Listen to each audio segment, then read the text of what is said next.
Good morning. This is what I look like when I don't shower. Like, not for a long period of time. If I wake up, I just woke up, put it that way. I have yet to shower. That's a better way of putting it. So, today, we're going to help out the ladies.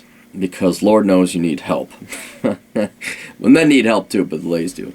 And the reason to prompt this video is I got an email from a feminist, no doubt about it. She asked me a bunch of questions, and she was honest and polite and civil. And so, and you could tell because of the tone of her email, it was not insulting.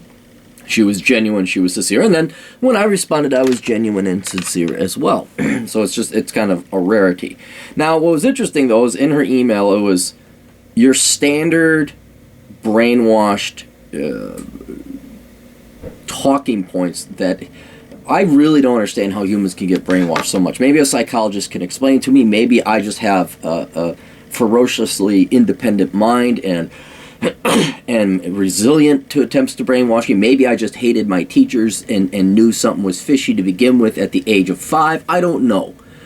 But she swallowed it. She right there, the talking point. How can you advocate oppressing women and da-da-da-da-da? It's like, it's not even, the problem it presented me is I could not address her and say, well, we don't oppress women.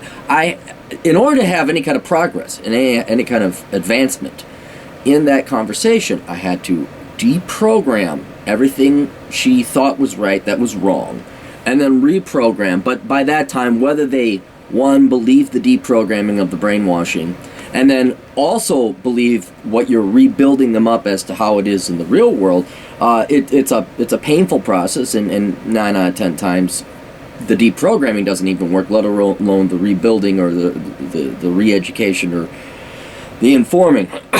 Anyway, out of everything, though, that she wrote, because it wasn't a verbal conversation, it was an email, I finally realized the biggest, most vital flaw of feminism. I'm not joking. This isn't a joke. It is. It's a flaw of every human being. The mistake they make the most, and one that it took me, so this is not the slam on feminists, it took me until I was about at least 30 to figure this out. And that is, the most important thing in life are other humans. Now, some of you have known this before, some of you are aware of my philosophy, and it's not philosophy, it's reality. You look at everything in the world. What is the single largest source of joy and happiness in your life? And the answer is other humans. And the reason why is that humans are the most complex, advanced things on the planet. I always use like the Xbox One, or Xbox's latest console. Let's say you got Xbox One. Let's say you got a huge ass screen TV. Let's say you got all the video games you want. Yeah, it's fun, but that entity is finite. It's limited in its capacity, and you're going to tire of it. And where you get most of your think about this, when you have the most fun with video games, is doing what? Playing against other people, playing against your friends, picking on them. Once again, the human element. It is your friends that make things, the video games enjoyable. So it is humans that are the most important thing in life. Now, what are the most important humans? You're not going to hang out with all 6 billion people, not only because you can't, physically speaking, but you wouldn't want to because there's a lot of assholes and douchebags out there. So who do you hang out? Who's the most important? Well, friends. I'm a big advocate of friends. I think friends are probably more important than family because you don't get to choose your family. Your family, and families are dysfunctional as time goes on and on and on. So it is your friends that willingly and purposely decide to forfeit part of their finite lives to hang out with you. So it is when your friends hang out with you, that is an incredibly huge compliment to you, that people deem you worth an interesting enough person to spend their time with you. So I always appreciate my friends. But beyond that, your friends are just platonic. You're cool with them. Hey, yeah, hey, let's go play video games. Let's go smoke cigars. Let's just sit and chat. But beyond that is people that you fall in love with, members of the opposite sex mainly. And don't get me, well, what about gay people? Just shut up with your technicalities. Just shut up and go away. People that you fall in love with. People that you're sexually attracted to. Now, these I would say are the most important people in your life because you're genetically programmed to like these people, love these people, lust after these people. And yeah, it's great. Hey, great sex. Oh, it's wonderful. Yeah. Hey, let's go do it. Let's go frolic. Let's go do stupid shit that people in love do. And it's a grand old time. But feminists, especially feminists, and this is whereas, say, I didn't realize this until I was 30. I was focused on things, as most people are, like money, riches, success. And the reason for that makes a lot of sense because if you get rich, if you remember Maslow's hierarchy of needs, not to go too philosophical on you, you can't be having kids, falling in love, starting a family if you can't put food on the table. So the focus on rich, and a lot of people think, oh, the pursuit of money is vain, it's stupid. When it ruins your life, yeah, it is. But if you need to put food on the table, if you need to put shelter over your head, yeah, knocking out getting money, that's a huge hurdle that's great. If you can eliminate that, that's wonderful. Because now you can focus on friends and family and loved ones and your spouse and all that other crap. All that other crap that I'm talking about. All that other crap that's really important in life. So that's where most people fail to have that epiphany to realize it's other humans that are the most important thing, or the focus on their money or their career. Feminists go the complete other route, and don't say not all feminists are like that. Most feminists are, where they replace men as the number one source of happiness in their lives. They take, and think about how stupid this is, they take their career, they value their career more than men, more than members of the opposite sex, more than their husbands, more than dating, more than boys. And it's not for something as Maslow's hierarchy-ish, if that's even a word, for survival. It's all about them. It's a very egocentric thing. It's like, it's all about me. I'm an independent woman. I mean, you know the standard talking points. I don't need a man. Men don't define me. You know, it is really an inward-looking thing. Now, think about this. How sad is it that you're defined by your career? I mean, really think about, feminists think working, and most feminists don't have real jobs. They're women's studies professors, the hardcore ones, or the protesters, or activists. Those aren't real jobs. Those aren't real professions. They don't really produce anything of value that society wants. But in general, what they have done is they actually believe working is more important and more fun or more validating or whatever it is than falling in love with your husband and serving your husband and having crazy, hot, passionate sex or walking around in lingerie. They find that degrading. That's objectification, right?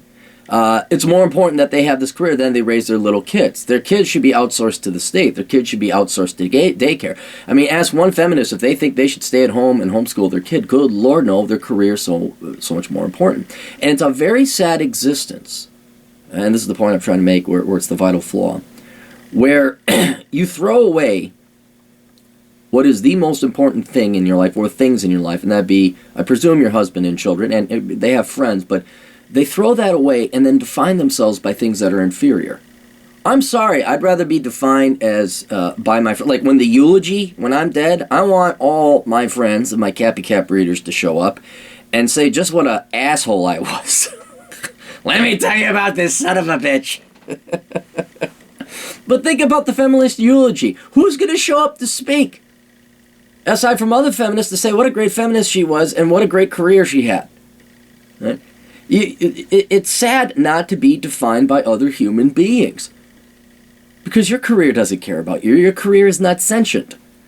Your husband is. Your children are. And, you know, that's where the flaw is. It's almost like, and it's not almost like, they were sold a bill of goods. I don't know how women thought that working and being men was fun. I don't know where they got the idea of going from staying at home, raising kids, and spending time with them, and having a good old time, and watching them do a kid like that. Of course, it's not all joys and happiness.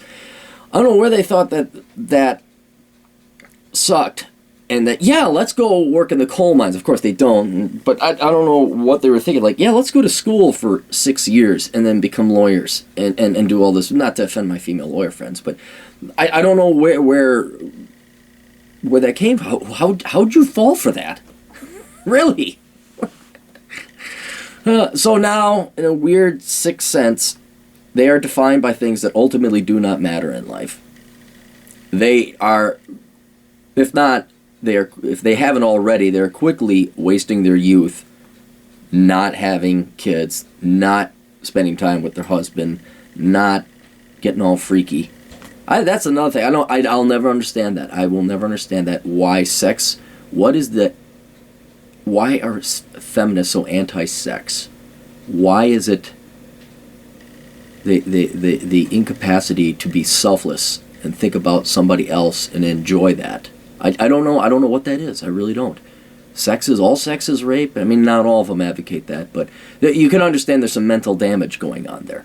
And then you got the wives, you've seen them. They're happy with their husbands. They love having sex. They love staying in shape. They love being women and wearing lingerie. But it all gets back to that, is that somewhere along the lines, either in K through 12, they had a bitchy feminist mother. They lack the intellectual. They're afraid of having to expend the energy on being attractive physically, beautifully to men, and they find feminism excuse them from that quote unquote chore. Whatever it is, somewhere along the way, their thinking got tainted. They were misinformed and misled, and they've replaced, which is probably the only source of happiness they really can have, with a job, with work. Wow. So I don't know. That's the Flaw, ladies. Now, speaking kindly to this feminist that did contact me, I did try and explain to her, why not? What did I try and explain? It was a lot of deprogram, reprogram. Basically, why not? Why don't you just put men at the center of your life? Because what else? It's very binary. Don't you notice how men and women are kind of designed? Don't you notice this attraction? Don't you think men should do the same? That there's something there. No, I'm going to go after a career. I don't know. But so yeah, I don't know what happened. But ladies, hopefully, you can save yourselves. Grow your hair out long. Get hot. Lose weight. Just be nice. Why am I telling this? This is anyway. That's the flaw. There's your vital flaw of feminism. And forget me asking you to do certain things like lose weight, grow your hair out long, and be nice. How about this? Don't ruin your lives. Does that make more sense? How about there's nothing wrong with being female? Ironically, for feminists, you really hate being female. You really hate the content. There's the irony. If feminists are so pro-feminine or female, then why do they want everyone to be like men? I'll be dead. Thank God I'm going to die in about 35 years. Then all this shit won't matter anymore. All right, toodles.